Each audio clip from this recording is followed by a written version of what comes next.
오늘 우리에게 주시는 하나님의 말씀은 요한복음 10장 7절부터 15절까지 말씀입니다. 그러므로 예수께서 다시 이르시되 내가 진실로 진실로 너희에게 말하노니 나는 양의 문이라. 나보다 먼저 온 자는 다 절도요 강도니 양들이 듣지 아니하였느니라. 내가 문이니 누구든지 나로 말미암아 들어가면 구원을 받고 또는 들어가며 나오며 꼴을 얻으리라. 도둑이 오는 것은 도둑질하고 죽이고 멸망시키려는 것뿐이요 내가 온 것은 양으로 생명을 얻게 하고 더 풍성히 얻게 하려는 것이라. 나는 선한 목자라. 선한 목자는 양들을 위하여 목숨을 버리거니와 삭구는 목자가 아니요 양도 제 양이 아니라. 이리가 오는 것을 보면 양을 버리고 달아나느니 이리가 양을 물러가고 또 해치느니라. 달아나는 것은 그가 삭군인 까닭에 양을 돌보지 아니함이나 나는 선한 목자라. 나는 내 양을 알고 양도 나를 아는 것이 아버지께서 나를 아시고 내가 아버지를 아는 것 같으니 나는 양을 위하여 목숨을 버리노라. 아멘. 부활절 네 번째 주일입니다. 이번 주일의 제목은 뭘까요? 이번 주일의 제목은 유빌라테. 들어보셨어요? 제가 어릴 때 찬양 제목이 유빌라테라고 있었는데 여호와께 즐거이 노래하고 찬양하고 환호하는 그런 주일입니다. 지난 주일에는 여호와의 선하심을 찬양하는 주일이었습니다. 오늘은 유빌라테, 여호와 하나님을 찬양하고 환호하는 그런 주일입니다. 또 제목이 또 하나 있습니다. 선한 목자 주일입니다. 몰랐죠? 주일마다 무슨 이름이 이렇게 많이 붙어 있느냐. 주일마다 이렇게 가능하면 이름을 붙이려고 우리 교회 신앙의 선배들이 그냥 매주를 그냥 지나가는 주일로 보내는 게 아니라 매주 특별한 날로 그렇게 지키기를 원했어요. 그래서 가능한 대로 이름을 붙이려고 많이 노력을 했더라고요. 그런데 이런 자료들이 많이 있지 않다 보니까 이렇게 드러나지 않고 이렇게 지나가는 주일이 참 많습니다. 이번 주일 이름은 선한 목자 주일입니다. 무슨 주일이라고요? 그래서 오늘 본문이 요한복음 10장입니다. 선한 목자이신 우리 예수님께서 십자가와 부활로 우리를 구원해 주시고 영원한 생명을 주셨습니다. 그 선한 목자님 예수님을 기다리며 그 사랑과 은혜를 찬양하고 환호하고 노래하는 그런 한 주간 되시기를 주의 이름으로 축원드립니다. 요한복음 10장은 예수님께서 당신을 선한 목자라고 우리에게 가르쳐 주시는 그런 말씀입니다. 선한 목자라고 해도 되고요, 착한 목자라고 해도 되고 어지신 목자라고 그렇게 불러도 괜찮습니다. 예수님이 목자라고 그렇게 우리에게 가르쳐 줍니다. 그런데 예수님이 목자라고 할 때 이 목자는 비유입니다. 그냥 정말 양치는 목자 이렇게 생각하시면 안 됩니다. 예수님의 사랑, 예수님이 이 땅에 오신 그 모습을 보면서 예수님의 속성 혹은 특징이 예수님의 모습이 마치 목자의, 그 중에서도 선한 목자의 특징을 보여준다. 이래서 선한 목자다라고 그렇게 우리가 부르는 겁니다. 목자가 양을 기르는 본질적인 목적이 뭘까요? 목자가 양을 왜 칩니까? 애완용으로 기르려고 양을 치나요? 그거 아니잖아요. 목자가 양을 기르는 목적은요, 젖을 얻고 털을 얻고 고기를 얻으려고 양을 기르는 겁니다. 그러니 예수님이 목자다, 똑같다, 예수님이 완전히 목자다 이렇게 생각하면 오해가 생길 수 있는 거죠.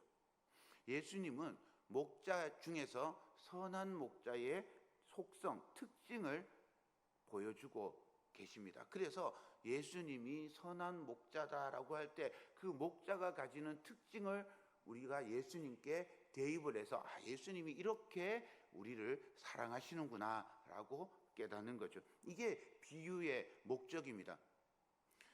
예수님이 우리에게 가르쳐 주시는 목자로서의 속성이 몇 가지가 있는데 오늘 한번 그 목자의 속성을 쫓아가 보면서 예수님이 우리에게 어떻게 오시는지 살펴보고자 합니다.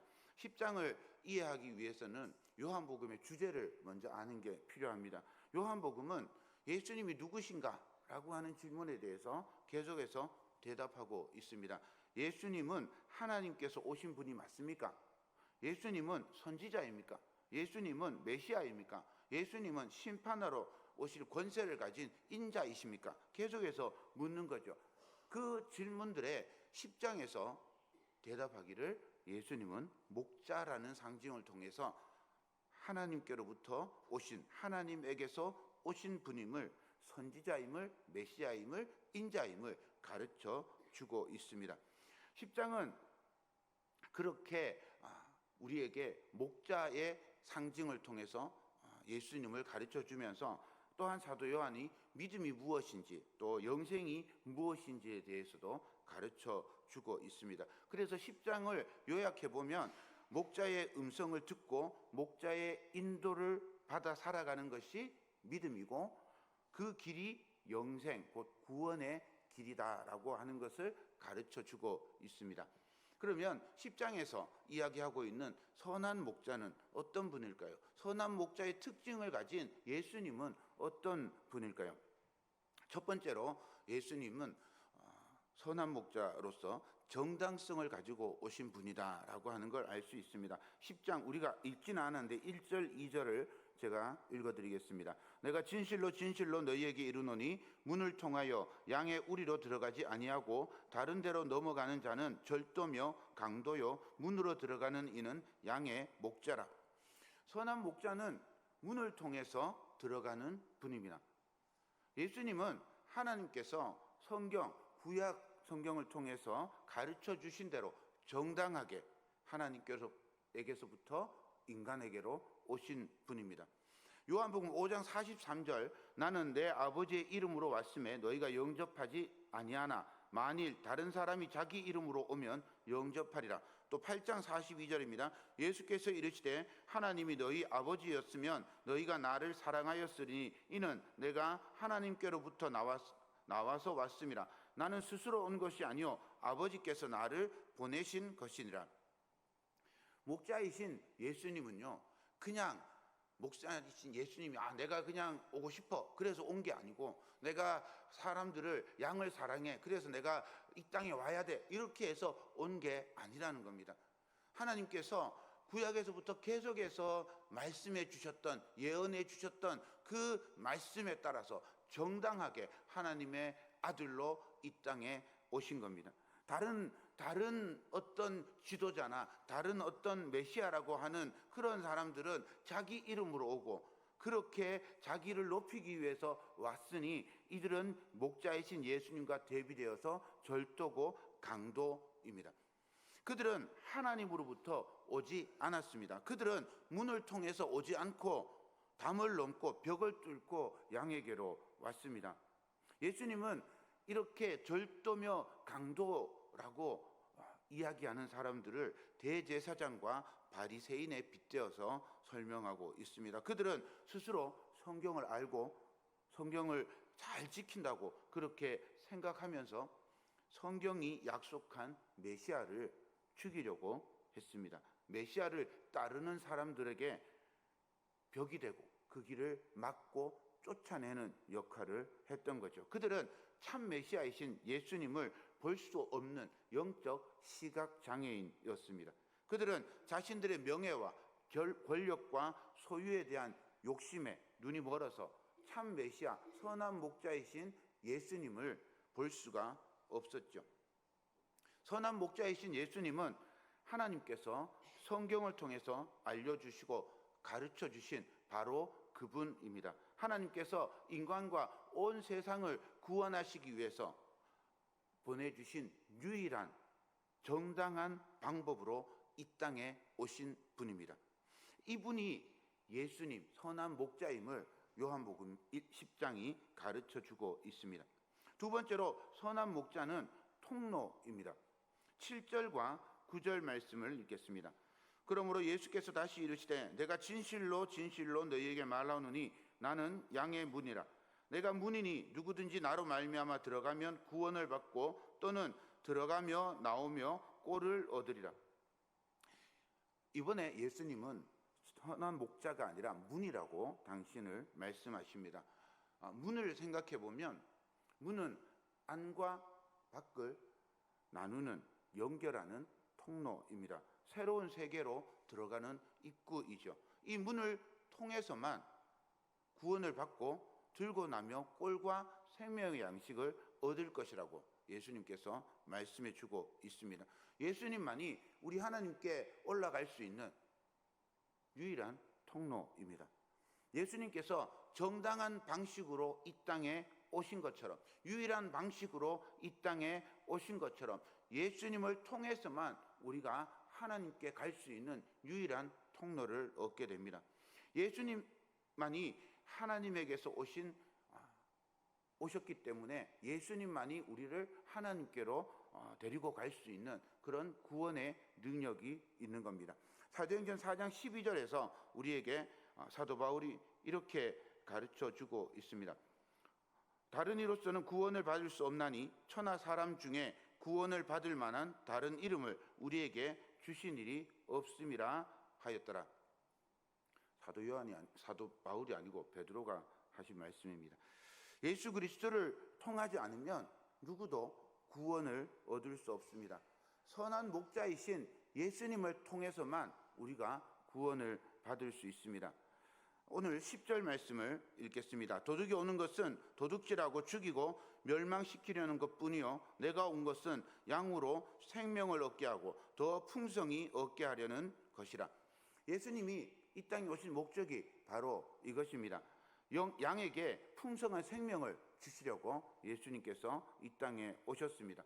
어떻게 하면 이 풍성한 생명을 얻을 수 있을까? 시편 92편 12절부터 15절까지 우리에게 알려주고 있습니다. 의인은 종려나무같이 번성하며 레바논의 백향목같이 성장하리로다. 이는 여호와의 집에 심겼으며 우리 하나님의 뜰 안에서 번성하리로다.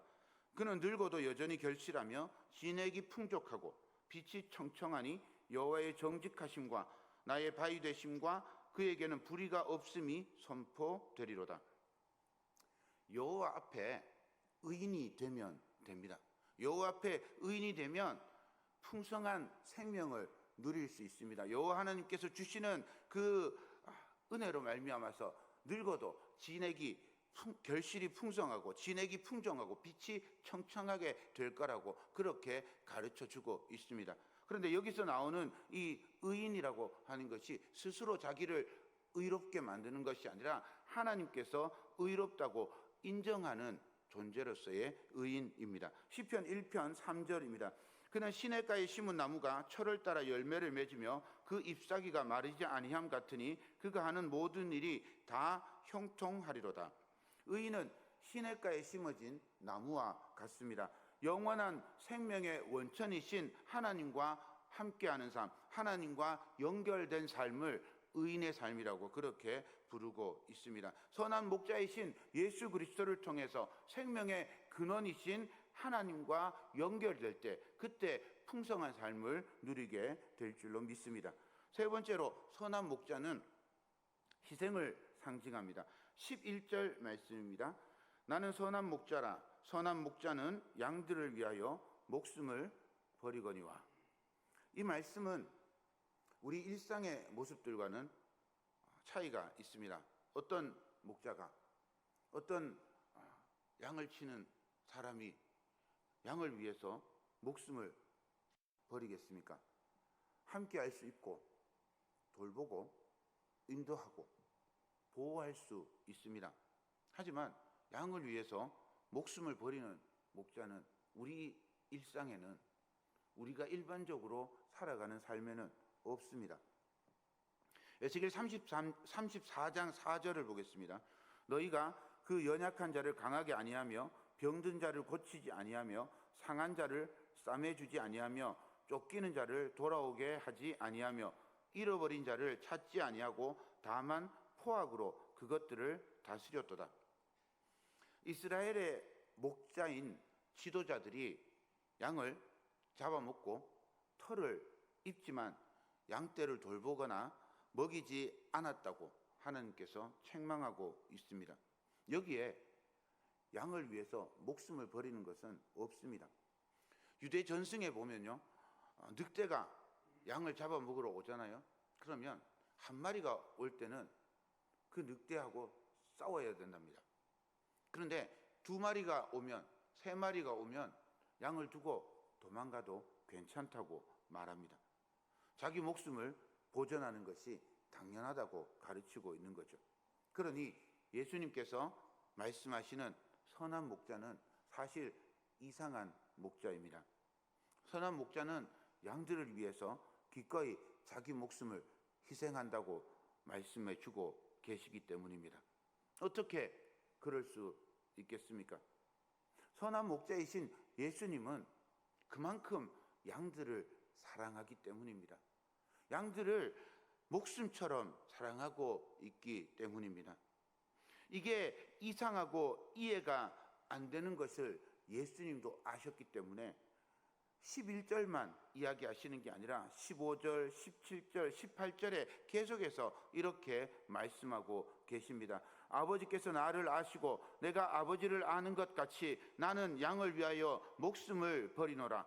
내가 내 목숨을 버리는 것은 그것을 내가 다시 얻기 위함이니 이로 말미암아 아버지께서 나를 사랑하시느니라. 이를 내게서 빼앗는 자가 있는 것이 아니라 내가 스스로 버리노라. 나는 버릴 권세도 있고 다시 얻을 권세도 있으니 이 계명은 내 아버지에게서 받았노라 하시니라. 예수님은 양을 위해서 기꺼이 목숨을 내놓으시기에 선한 목자이십니다. 예수님의 희생으로 십자가의 죽으심으로 우리가 구원을 얻게 되었습니다. 다른 어떤 방법으로도 우리는 구원을 얻을 수 없습니다. 예수님께서 바보처럼 그렇게 십자가에 당신을 내어놓으면서 양을 위해서 목숨을 기꺼이 내어놓으심으로 그래서 죽어야 될 인생이 살게 된 겁니다. 요한복음 3장 16절입니다. 하나님이 세상을 이처럼 사랑하사 독생자를 주셨으니 이는 그를 믿는 자마다 멸망하지 않고 영생을 얻게 하려 하심이라. 요한복음 15장 13절에도 비슷한 말씀이 있습니다. 사람이 친구를 위하여 자기 목숨을 버리면 이보다 더 큰 사랑이 없나니. 여기서 버린다라고 하는 말은요, 내어놓는다는 말입니다. 한 걸음 더 나가면 그냥 내어놓는 게 아니고 처분을 완전히 맡긴다는 말입니다. 내어놓고 요렇게 죽는 거는 내 마음에 안 들어. 나는 이렇게 죽을 거야. 혹은 나를 이렇게 취급하는 건 나를 모욕하는 거야. 그러니까 나를 이렇게 좀 취급해 줬으면 좋겠어. 뭐 이런 게 아니라는 거죠. 내어놓으면 마음대로 해라. 나를 모욕하고 나를 치욕스럽게 하고 나를 아프게 하고 고통스럽게 하고 눈물 나게 하고 비명 지르게 하든 어떻게 하든지 상관없다. 내 목숨을 어떻게 죽여도 상관없다. 너희들 마음대로 해라. 그렇게 내어놓으시는 겁니다. 처분을 완전히 맡겨버리시는 거죠. 예수님께서 목숨을 버림으로 예수님의 그 목숨을 대적의 손에 완전히 내어놓는 것, 그것이 이 버림이라고 하는 말에 담겨 있는 뜻입니다. 양을 위해서, 친구를 위해서 목숨을 아끼지 아니하시고 내어 맡기시는 그 사랑이 우리를 구원하셨습니다. 마지막으로 선한 목자의 특징은 양의 음성을 아는 것입니다. 14절과 15절입니다. 나는 선한 목자라. 나는 내 양을 알고 양도 나를 아는 것이 아버지께서 나를 아시고 내가 아버지를 아는 것 같으니 나는 양을 위하여 목숨을 버리노라. 아프리카의 어떤 부족민들은요, 숫자를 셀 줄 모른대요. 그래서 자기 양이 몇 마리인지를 알지 못한답니다. 그런데 자기 양이 다 있는지, 뭐가 빠졌는지는 또 정확하게 안답니다. 어떻게 그럴 수 있냐? 양이 몇 마리인지 셀 수도 없는데 어떻게 양이 있는지 없는지를 다 알 수 있느냐? 이렇게 물었더니 우리는 양의 얼굴을 압니다. 이렇게 이야기하는 거예요. 아, 대단하더라고요. 그 말 듣는데 정말 대단한 거예요. 제가 여기 앉아가지고 사실 이렇게 여러분들의 얼굴을 이렇게 보잖아요. 여러분들은 얼굴이 다 달라요. 똑같은 분 있나요? 다 다르단 말이죠. 다 다른데 제가 어떤 얼굴이 빠졌나 싶어서 제가 눈을 초롱초롱하게 뜨고 여러분들을 봐요. 그런데 못 찾을 때가 있습니다. 못 찾을 때가 있어요. 제가 대전에 있을 때는 이렇게 뒤에서, 저 본당 뒤에서 뒷모습을 봅니다. 뒷모습을 보면서 누가 왔나 누가 안 왔나 이렇게 보거든요. 그렇게 할 수 있는 이유는 이 성도님들이 자기 자리를 늘 자기 자리에 앉기 때문이에요. 그래서 이쪽에 고개 딱 떨리면 아, 김태만 집사님 저기 앉아있구나. 김태만 집사님 얼굴을 안 봐도요, 뒷모습만 딱 봐도 저 자리는 김태만 집사님 자리야. 아, 이 자리는 김주식 권사님의 자리야. 이렇게 딱 들어오는 거예요. 그래서 뒤에 이렇게 앉아가지고 이렇게 봅니다. 그러면 누가 왔는지 누가 안 왔는지 알아요. 그런데 다 알지는 못해요. 꼭 와야 되는데 안 오시는 분들이 있는데도 못 찾아요. 못 찾더라고요. 그런데 이분들은 그걸 찾아낸다는 거예요. 양의 얼굴을 보면, 제가 보니까 그 양이 그 양이거든요. 아무리 봐도 이 양의 얼굴을 구분할 수가 없어요. 그런데 이 사람들은 자기 양의 얼굴을 다 구분합니다. 그래서 어떤 양이 왔고 어떤 양이 안 왔는지 안답니다. 매일 만나고 매일 돌보고 관심을 가지니 다른 사람들 보기에는 똑같은 양인데 구분할 수 있다는 거죠. 심지어 양의 숫자는 못 세는데 어떤 양이 빠진 거는 안다는 거죠. 양이, 어떤 양은 성질이 사나운 양이 있고요, 또 고집 센 양도 있잖아요. 순한 양도 있고 또 좀 약한 양도 있어요. 센 양도 있고요, 또 어디가 아픈 양도 있습니다. 얼굴 딱 보면 다 안다는 거예요.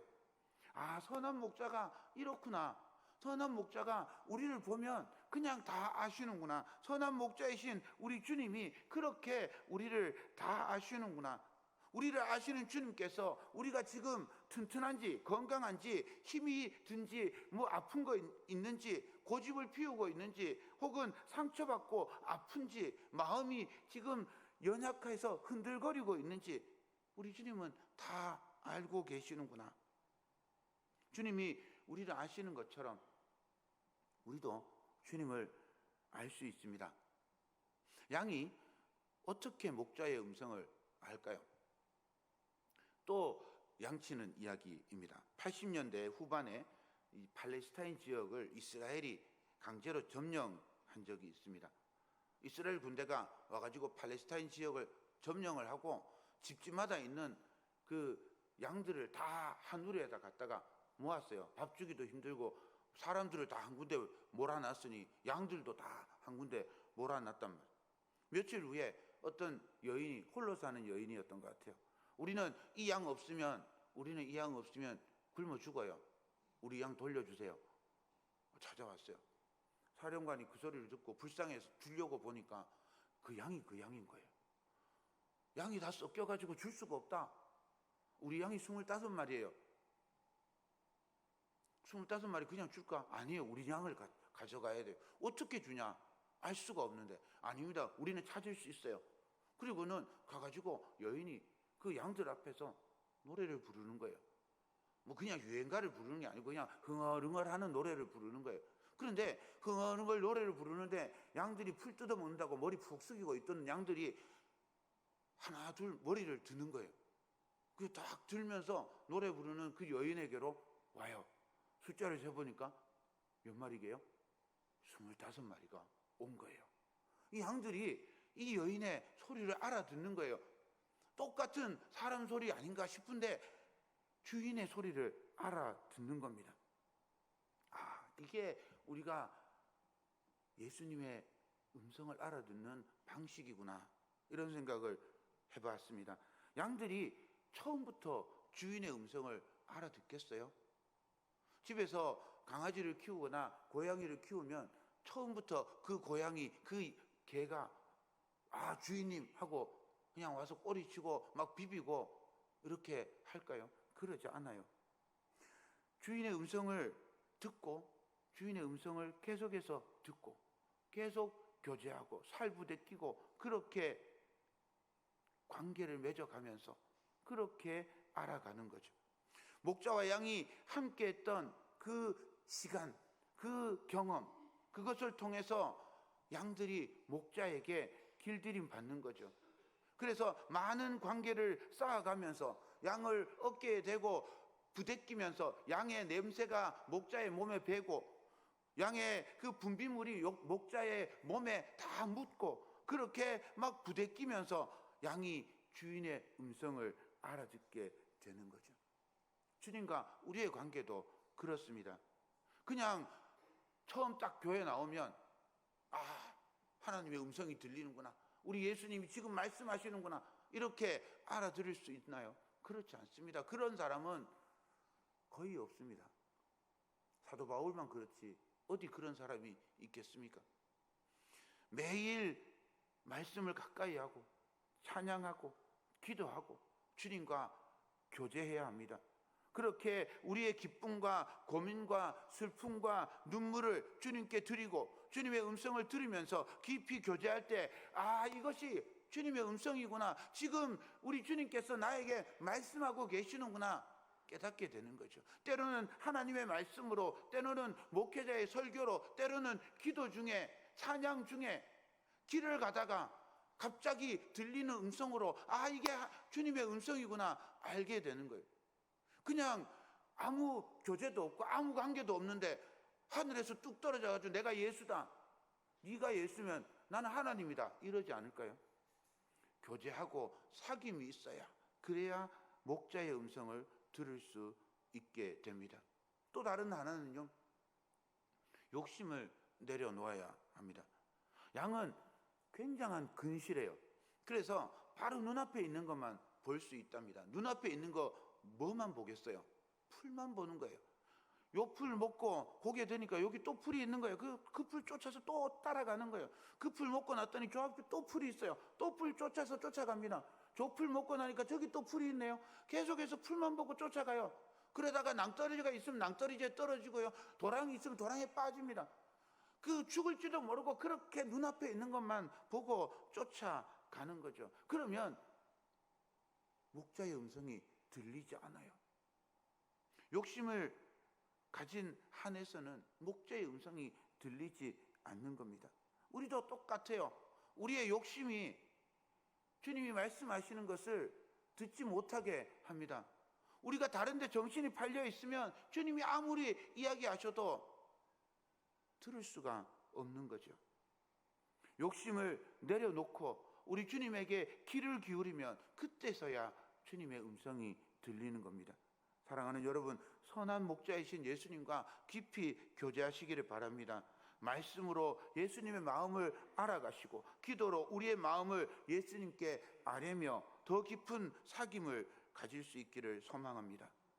선한 목자이신 예수님을 베드로는 목자장이라고 그렇게 불렀습니다. 목자의 으뜸, 대장 목자라고 그렇게 부른 거죠. 이 목자장이신 예수님께서 이 땅에 다시 오실 겁니다. 베드로전서 5장 4절입니다. 그리하면 목자장이 나타나실 때에 시들지 아니하는 영광의 관을 얻으리라. 선한 목자이신 예수님을 따르는 이들에게 주님께서 시들지 아니하는 영광의 관을 약속해 주셨습니다. 선한 목자를 기다리며 우리에게 맡겨진 사명을 감당하는 복된 성도 되시기를 소망합니다. 우리 주님은 선한 목자로 우리에게 오셨습니다. 하나님이 우리에게 보내주신 유일한 아들, 유일한 구원의 길로 우리에게 보내주셨습니다. 선한 목자이신 예수님을 우리를 살리시기 위해서 당신의 목숨을 친히 내어 놓으셨습니다. 그 주님이 우리가 어떤 존재인지, 우리가 어떤 상황에 있는지, 우리가 참으로 필요한 것이 무엇인지 모두 아시고 우리와 함께 하시며 우리에게 풍성한 생명의 양식으로 꼴로 우리를 먹여주십니다. 선한 목자이신 주님과 깊이 교제하며 살아가는 복된 성도 되시기를 축원드립니다.